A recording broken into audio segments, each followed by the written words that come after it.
Hike the trail? Check. Order takeout? Check. Schedule heart checkup? Done. We've all adapted to a new way of living. Keep your healthcare on schedule with Johns Hopkins Medicine, where your health and safety are our highest priorities. We're ready to care for you through virtual and in-person visits across Maryland and the greater Washington region. Your health, our experts, safely caring for you. Schedule your care now. Learn more at hopkinsmedicine.org/safe.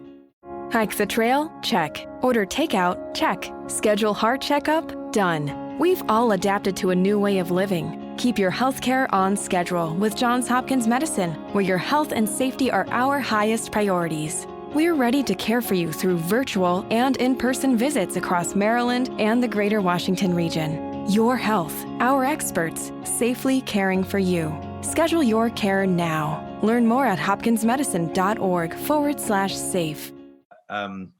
For a healthcare company this week, some gastro bands. So it's just a bit of modeling, I guess. Not that I'm a model.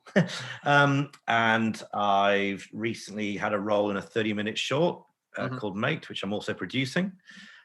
So we're in the final throes of post-production with that. What else have I done acting-wise recently? Did a little guest slot on Deadly Women, the crime show. So yeah, a few things happening, as well as all my producing and directing things as well. What inspired you to be an actor, Nick? What inspired me? I don't think anything inspired me originally. I think it was just more the fun, the enjoyment of it. I started acting when I was about 12. I was a member of the Scouts back in England. We used to do an Eisteddfod. Eisteddfod is a Welsh festival that's a celebration of art and theatre and stuff. And we used to run an Eisteddfod once a year. And I always enjoyed doing that. And then I was always in the school plays. I just did it because I enjoyed it. And I just love being with people.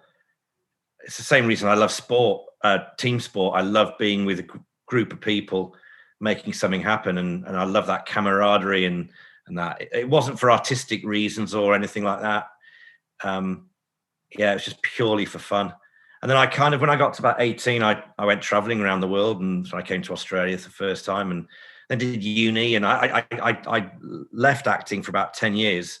And then when I moved back to Australia, I joined Darlow Drama in King's Cross at the theatre did acting lessons as a way of meeting people in Australia, because my circle of friends were all Pommy backpackers basically, and they were all moving back to England, and I wanted to stay. So I did it as an interest, but also as a way again to meet people. And from there, I just kept working at it and got to where I am today. What was the most scariest part of traveling as a backpacker to Australia for yourself? Oh Christ, loads. I mean, I'd never been on an aeroplane before. I'm showing my age a bit now, but yeah, 18 years old. It was 5 days before my 19th birthday, and I grew up in the north of England in Sheffield. I mean, there's no internet when I did this, and getting on an aeroplane for the first time, I was sat next to a guy, and we got really drunk on the aeroplane, and and I arrived at Singapore at midnight, and I just remember walking into the heat and the humidity. And I'd never seen Asian people before, and the language, and it suddenly I just felt really lonely and isolated, just like, oh my God, I'm in this strange town at midnight, and I've got to try and find my way to this youth hostel that I'd booked. But I got there, and it was all right. What was scary about traveling? It's just like the unknown, really. So many things went wrong, but so many things went right. It was. I always say it's the best year of my life. It's a bit of a cliche, but I turned into a man. I left as a boy and turned into a man because I had to look after myself for 14 months, and it taught me discipline of saving and cash flow and what you can and can't do with the resources you've got. And of course, it opened my eyes to amazing cultures. As I said, I'd never tasted Asian food growing up in Sheffield, and just taste this amazing food and see these ancient cultures. To go to Angkor Wat when you're 19 is incredible. In Cambodia. Yeah. When you arrived in Australia as a backpacker, were they asking where you're going, where you're staying, or they were like, "Oh, welcome to Australia"? Oh yeah, totally. Yeah. Aussies. Come on in. Yeah.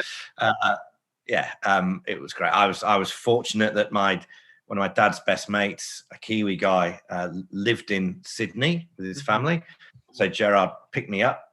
It was a Saturday morning or Saturday lunchtime, and I can remember driving. He drove me from the airport to Epping in North Sydney, and we went past the Domain, and the Home Bake Festival was on. And I'm a big music fan. I just looked at that. I went, yeah, I'm going to be all right in this city.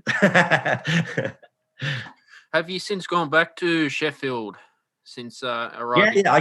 Every time I go back to England, I go there. My mother's ashes are there, so I always try and go back if I can when I'm back in England to be there. And I'm a big Sheffield United football fan, so I usually combine the two in the same trip if I can. Mm-hmm. And you've been to other countries, have you?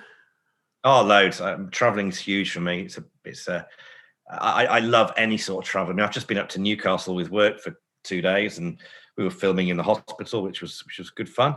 But we stayed at Caves Beach, which is half an hour south of Newcastle, and it's just lovely to be in this little community. I just love traveling and seeing new things and meeting new people. It's a big part of what I am. Have you ever been broke when traveling? Oh God, yeah, totally. yeah. I was broke on that first trip when I arrived from Asia to Sydney. I was skint, and luckily that guy Gerald, worked for Unilever, which my dad worked for, and he got me a job in the factory, packing food basically. And so I had to extend my stay in Sydney for another 3 or 4 months to save up the money to carry on my travels around Australia and then America. But then I ran out of money again in LA, and that was the phone call to Dad. And can you bail me out, please, Dad? So I nearly made the whole way around on my own savings, but I had to borrow a bit at the end, which is all right. No, it happens, and that's very scary when you're traveling overseas. Is having the money to look after yourself too. Totally. And it's more for me. It was like I didn't realize how much money I needed, and so there's loads of things that I couldn't do later on in the trip. So when I got to Cairns, I did the scuba diving, and the bungee jump, and God, it's just so easy to throw all this money away on these. Amazing things. That scuba diving was a skill that I still scuba dive today. Done over 100 dives. So I'm very glad I've learned, but it's an expensive thing to do. And so I guess at 19, all those things just taught me to evaluate what you can and can't afford, and the value of whether to do it or not. And I'm certainly very glad to invested in learning how to scuba dive, because it's a skill that I've been able to use all around the world ever since. Mm-hmm. And acting wise, have you ever gone close to Hollywood? No. I've been to LA twice, and I'm very happy to go there as a visitor, but I wouldn't want to live there. It's not my town at all. But I won Best International Actor at Short and Sweet Hollywood last year, so that was lovely. That was good. But yeah, no, I've got no ambition to move to America. If it happens organically, then we'll see. But Christ, I've done a few films here in Australia and a few little TV shows, but nothing major, So let's try and crack Australia first, and then worry about America. And have you worked with any famous actors? Yep. Who, in an acting capacity, oh God, I'm trying to remember who they were now. Who was it in The Killing? That was about 8 or 9 years ago. I've worked with, not as an actor, I've worked with much more famous people as a producer. In 1 month, I filmed David Beckham, Kevin Rudd, and the Pope. That was quite a big month. And I'll tell you a story about Beckham. If I could tell you a story about all three. But with Beckham, It was about a year after he'd done he got sent off for England, and he was like public enemy number one. I don't know if you know all this, but he was public enemy number one in England because he basically cost us our place in the World Cup by being petulant. And the media and society turned against him because he was the glamour boy, the poster boy with, the model girlfriend and all that sort of stuff, and putting fashion before football, all that stuff. And so on that, he was a Motorola / Optus ambassador, and he was doing an in-store appearance at 10:30 on George Street, and we were filming him, and we had to be there at 9:30. And by mistake, his publicist gave me his call sheet for the whole day. And by 10:30, he'd already done about 7 interviews.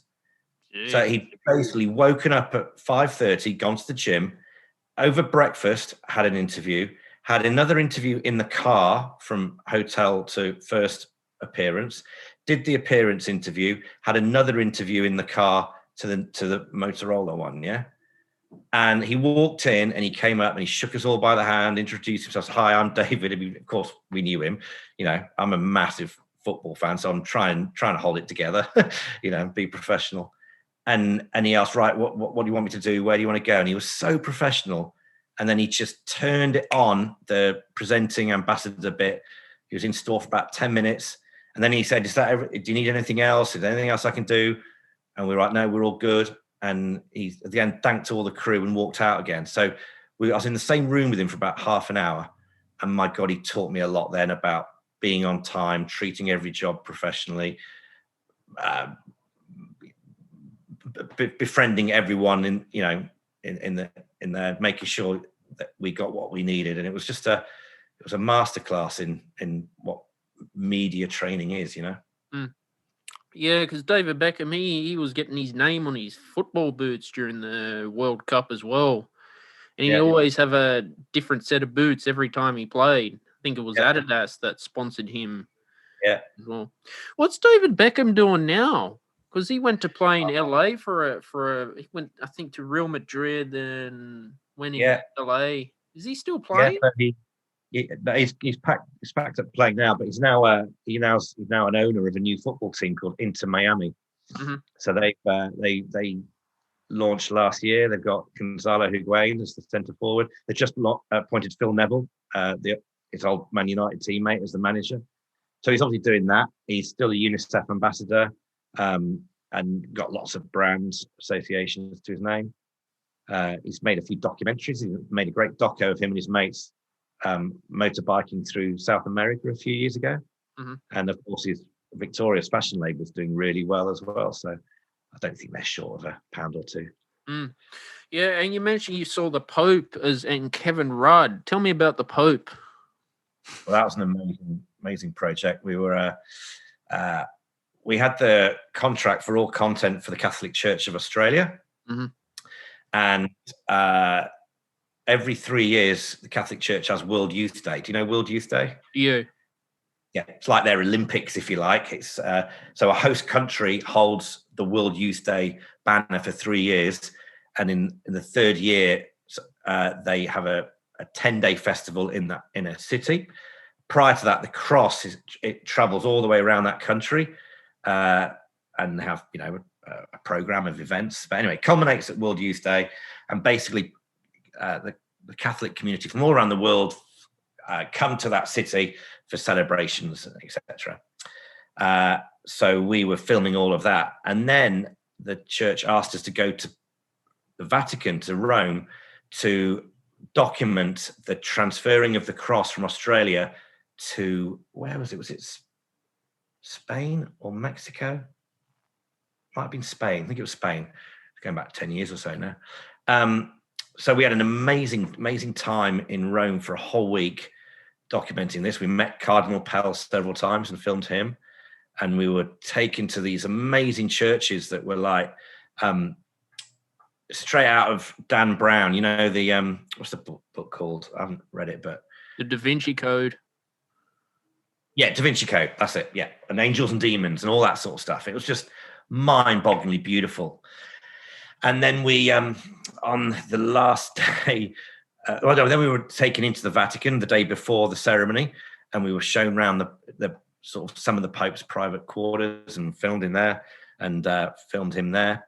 And then on the last day was the handover in St. Mark's Square, and we that was with 35,000 people, and we filmed that, and it was an amazing week, really good. I'm not religious, I'm not Catholic, but it was a real privilege to be part of their celebration of that week, you know, and just a joy to. I mean, Rome's my favorite city, and it was just amazing to be shown stuff that tourists wouldn't be allowed to see, you know. What about Kevin Rudd? What was your experience with Kevin Rudd? Yeah, I've got actually quite a bit of time for him, actually. It was coming up to the election, and so he did all these minister debates online, live streamed through YouTube. It's just when YouTube had started their live streaming, and our previous company was the preferred premium YouTube live streaming partner. So our team were often down in Canberra, and it was great. It's another example of treating people with respect. Kevin got to know all our names. You know, he started calling us Nick and Tim and Dean and Connell. You know, that was good. You know, he was Prime Minister, and look, he was an absolute pro and very helpful. And it was very interesting seeing him talk, his off-screen demeanor and his on-screen demeanor. When he was like, I actually preferred his off. When he was just speaking from the heart, he spoke beautifully and eloquently. And then when he started reading his script, it was kind of, it just felt like it was someone else's voice, you know. And that's what obviously his advisory team had put the script together, and he had to read those things. And that was an interesting example of why I always prefer speaking from the heart. It's more effective. What have been your not so great moments as an actor, Nick? Not so great moments. Forgetting your lines on stage is always horrible. And working your way through that's not very nice. I've never done a role that I wish I hadn't done, because I wouldn't do that. I guess at a more amateur emerging levels, where you've just got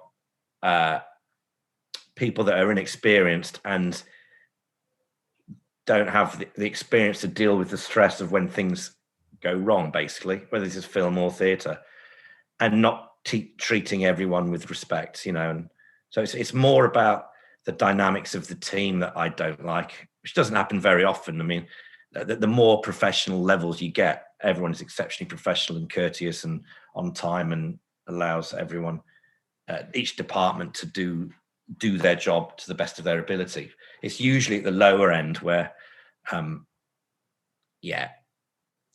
the no dickhead policy isn't adhered to, you know, and people are disrespectful and shout and scream and get stressed. And then it's not fun. Having fun is a very big driver for me. Mm-hmm. What have been your best films that you've played in? Well, there's lots of things. I mean, probably the thing I'm most proud of is the film The Road to Vagator, because I wrote that, and it was without giving too much away, it's a homage to my mum. And it was a beautiful film to make. It was made with my wife and I. My wife, Jess, is a cinematographer and director. And so we set ourselves the challenge of, could we make a narrative film in the 5 countries we were going to? So our honeymoon was in India, but my dad was ill, and we felt we should go back to support him. So our 5.5-week trip took us from Sydney to 3 nights in Hong Kong, a week in England, 2 nights in Dubai, 3 weeks in India, and then a night in Dubai, and back home to Sydney. So it was just purely a creative challenge. Could 2 people make a narrative-based film in 5 countries, which is thematically and locationally interesting, because most short films are done in a few locations. And it was originally just meant to be a visual document of our honeymoon, but in a narrative format, and obviously a tribute to my mum. And I wrote this script, and we had no idea whether we'd be able to pull it off or not, because it was quite ambitious, and just two people to make a film's a bit much, or not enough, not much. But anyway, we did it, and we got it back, and our editor James Vass did an amazing job in sifting through all the stuff, and we stitched it together, and it came out really well, and it just started winning film festivals, and I won a few Best Actor awards, and for something that was just a creative exercise, for it then to actually have a presence, a permanent presence, is lovely. And it's, the production values are okay for what it was, and we shot it on one DSLR and mobile phones and GoPros, but we polished it up really well, and it's a beautiful story. And most people shed a tear at the end, and most people say they reflect on their relationship with their parents. And so that's why I love it when you work on a project that has a deeply personal effect on people. So that was an amateur thing, but because it's such a personal story for me, that's probably what I'm most proud of. On stage, one of the things I was really proud of was 2 years ago doing 1984. That was a pivotal book for me. I read it when I was about 16, and it really helped shape the way I view the world and view media, having worked in media all my life. And the Winston character, of course, is totally iconic. And I was fortunate enough to play that at the Rue Theatre down in Shell Harbour 2 years ago. Community theatre, 200-seater. We had some good houses. And for me, it was a big challenge, because a lot of what Winston thinks about is internal. So trying to express that externally on stage and be physical was hard. But the other main thing for me was I was on stage from the first minute to the last minute. So to be on stage for 2.5 hours was physically exhausting, mentally draining, and emotionally tough, because I don't know if you read the book, but for the last half hour, I'm being tortured, basically. So, I'd come off there and just at night, and I'd be absolutely floored, for 2.5 hours of intense concentration. So I was quite proud of getting through that. If you had one dream actor you could work with, Nick, who would it be? Or who would it be to work with? Steve Buscemi is incredible. He's a chameleon. Ewan McGregor is probably the guy I aspire to. He just always seems to have fun, Ewan McGregor, and he's got a great range. Frances McDormand's incredible. There's too many. I think I'd actually probably want to go for someone who's a lot older, actually, to work with, because they'd be able to teach me so much. So, to be in a dressing room with Ian McKellen or Chris Plummer, who recently died, or, someone like that. Judi Dench, Maggie Smith, they've seen it all. Yeah, someone like that, just not necessarily to work with, but just to chew the fat over a meal, that'd be incredible. How do you get through the tough times as an actor, especially in 2020 with the coronavirus pandemic? Well, look, I generate most of my revenue through my production company, and I have multiple revenue streams. So my wife and I, Jess, we run 10 Alphas, a production company. So we're making lots of TV commercials and corporates. That's how we know each other, as a creative industries business advisor. I work for Creative Plus Business, run by Monica Davidson. And that's beautiful intellectually, because I get to work with lots of wonderful creative people and trying to help them in their business. I sit on the board of Screen Illawarra. So whilst that's not a paid job, it's a stimulating one, trying to build the screen sector down here. So I've got my acting as well, and so I'm quite fortunate now that I have all these jobs that are all around the creative sector. Sometimes I'm acting, sometimes producing, sometimes directing, sometimes advising. I teach as well at AFTRS and the Sydney Film School. So I've just got this really rich and varied life around creativity and art and film. As an actor, I've got an agent, which is great. But, I'm not reliant on my acting skills to pay the mortgage, and but it's funny, since during COVID, I've it gave you a time to slow down a bit and reflect, and I realized that acting is the thing that I love the most out of it, and so that's why I reached out to try and get an agent, which I did. And I've in the last year I've had a renewed love of acting and doing a lot more of it, and certainly something I want to do more of as I get older. And when we had the pandemic last year, there was a lot of production companies that have shut forever. I know in Melbourne it got hit hard. Yeah. Hollywood too, but I think they've just started going back now to film as well. Have you known a lot of actors that have been affected financially? Everyone, absolutely everyone. Like when that lockdown hit on March the 23rd, I know that because it's the day after my birthday. We had about $500,000 worth of work booked, and by March the 30th, it had all gone, and we had zero work in the pipeline, and it was terrifying. We were fortunate; we had a bit of post-production work to do on a couple of big projects, which kept us going for a month, and then a government client of ours got special dispensation for us to make a few TV commercials, and because Jess and I are married, that kind of helped, from a pandemic perspective. So that certainly helped. But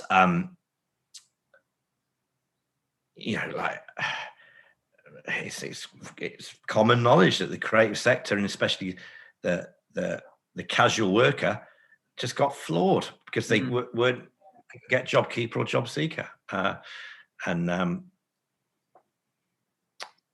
It's hard. So many people I know have had to go and get other non-acting jobs to get through it. But you've also got to give Morrison and the government credit, because they did a much better job of dealing with the pandemic than many other countries overseas, including England and America. Their governments did an appalling job. And, we're pretty much back to normal now. So what was it, 9 months, really? And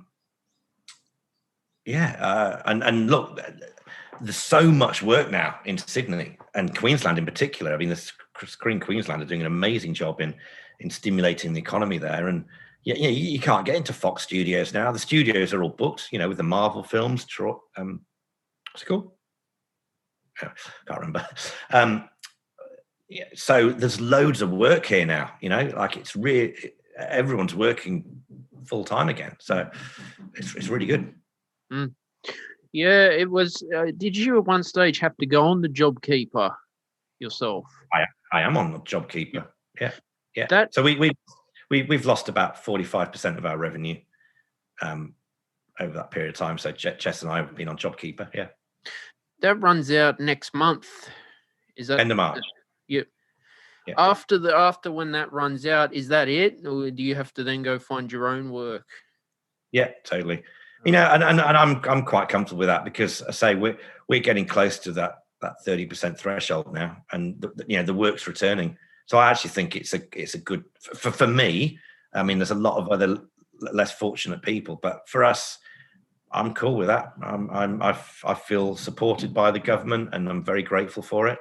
And it can't carry on forever, and nor should it. I mean, we're pretty much on top of COVID now, and the processes and protocols are in place to stop more cases happening. There's the odd one here and there, but that's about it, really. And everyone's just going.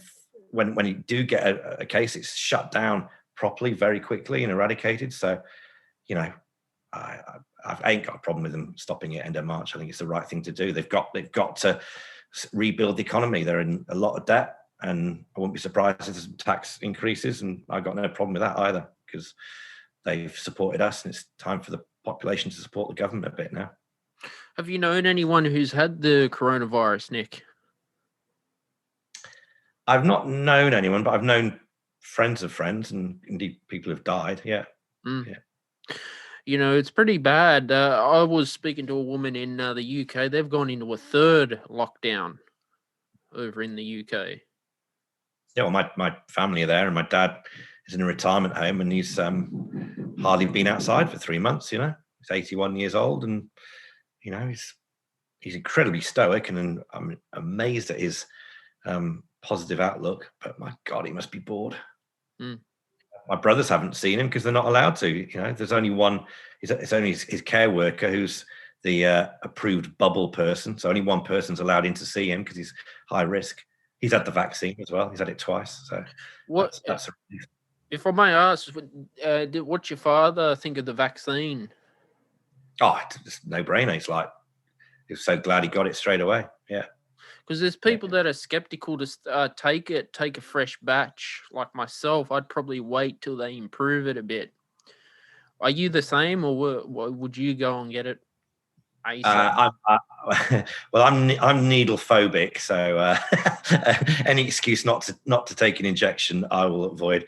I absolutely don't believe with the controversy theory. I think that's ridiculous. I have a little concern that it was rushed through, but weighing and look, I'm not a scientist or a medical. I've got very little knowledge of it, but to me, the pain of not rushing it through would be greater than what the side effects might be. So, a 75% chance of it saving my dad's life and I get to see him again. Yeah, I'll take that. I may never see him again. It's probably the same. 2024 is the first time I fly to England. I may never see my dad again. And so if he can have the vaccine and it helps him improve his chances of living longer, yeah, I'm cool with that. But I don't have any underlying conditions. There's many more people that need to have the vaccine before I do. All right. So I'd much rather them get it. If my work meant I had to travel overseas, then of course I would get it. But being a wimp when it comes to needles, I'll put it off for as long as possible. That's the only reason. Because there is talks the government's going to, I think, make a green card, and apparently if you don't take it, they won't let you travel overseas. That could be a law in the future. It's a bit scary, to be honest with you. Not really. I mean, like when I went traveling around the world, I had to get yellow fever and malaria vaccines, or I wouldn't be allowed into those countries. Is that the same? I'm glad they're doing it. It's good. I don't want to be going to lockdown again. So I hope. It's your choice. I hope it does work. That's my concern about it. Yeah, absolutely, and of course there is that risk, but I don't know what the risks might be. I've not read enough of it. So, but if you're getting 70 or 90% efficacy, stop people dying, that's pretty good to me. Nick, it was a fantastic show with you today. Where can people find you on social media? Yeah, Nick Bolton, Facebook, Twitter, LinkedIn are the ones I use the most. Facebook's probably the biggest one. Check out 10alphas.com.au, TENALPHAS. People in the Illawarra and Wollongong, check out Screen Illawarra. For creatives interested in getting free business advice, check out creativeplusbusiness.com.au, and indeed Business Connect, the government website as well. And love to hear from you. Thank you for listening to today's episode of the Stephen Shiels radio show. Thank you to the sponsors Grammarly Premium, vidIQ, and Amazon Music Unlimited. Visit the links in the description to find out more. Thank you for Nick Bolton for coming on the show today. It was really good. Also, subscribe to the podcast. New episodes are out every Friday. And turn on your notifications as well. Don't forget to subscribe to my YouTube channel if you'd like. You can send a donation to my GoFundMe page. Links are in the description. Thank you for listening to today's show. Bye for now.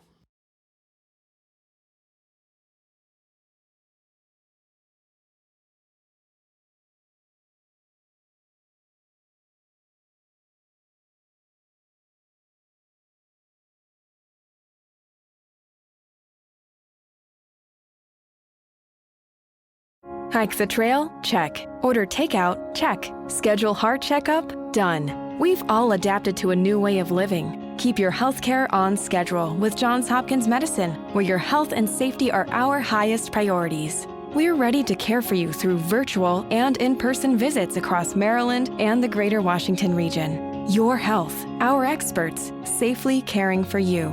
Schedule your care now. Learn more at hopkinsmedicine.org/safe. Hike the trail? Check. Order takeout? Check. Schedule heart checkup? Done. We've all adapted to a new way of living. Keep your healthcare on schedule with Johns Hopkins Medicine, where your health and safety are our highest priorities. We're ready to care for you through virtual and in-person visits across Maryland and the greater Washington region. Your health, our experts, safely caring for you. Schedule your care now. Learn more at hopkinsmedicine.org/safe.